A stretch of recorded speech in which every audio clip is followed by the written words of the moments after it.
Tutorials. They're a very tricky thing. They're a necessary thing, but they can be quite a cumbersome thing. Because every game, no matter how similar to another game, will need a tutorial because there's no saying who ends up picking up the game. And the tutorial needs to clearly educate the player on how to do the game.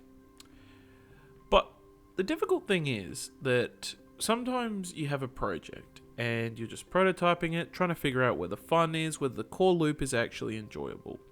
And that's all you really want out of people. But what you end up finding is that they don't actually pick up on how the game is meant to be played, and therefore can't really give you any feedback on the core loop. Or, alternatively, they can get how the game is meant to be played, but the explaining that you have to do is so much that they can lose interest or not follow, or because the game is going to do a better job at explaining itself than any person is going to, right? Because you can learn by playing.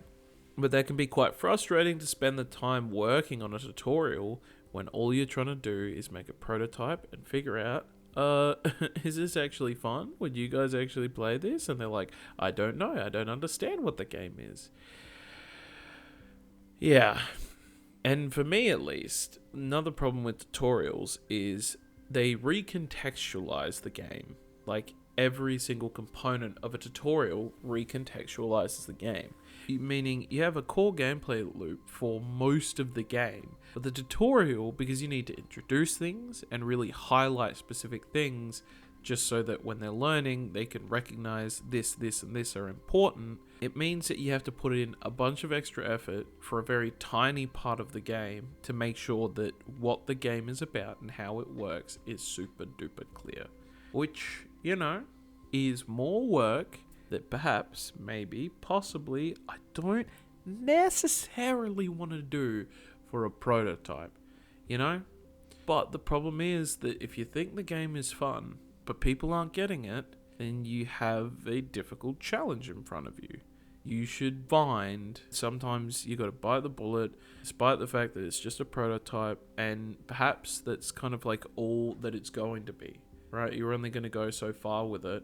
It's just you wanted to test it, have the idea there, put it in the bank and all that kind of stuff, right? That's all you wanted to do. A tutorial may still be necessary. And making a tutorial is possibly a very cumbersome process to do. Which is, yeah, not necessarily ideal. But generally speaking, tutorials are a necessity, and they can recontextualize the game, increasing the amount of work you have to do, but also can help players learn what the fun of the game actually is, which is rewarding.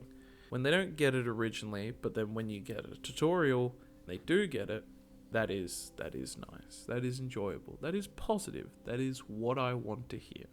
Okay, well, this one isn't too big of a video, just something short, just talking about tutorials, because that's what I've been working on in my project, because despite the fact that I didn't necessarily want to, it became necessary, and so sometimes you do what is necessary. If you like the video, please leave a like and subscribe for more content, and yeah, I think you should enjoy the rest of your day. If you don't, oh man, you don't even want to know what's gonna happen. Oh, man, it's straight out of folklore, fairy tales, whatever kind of stuff. It's coming. The thing from the folklore, it's coming. Enjoy the rest of your day.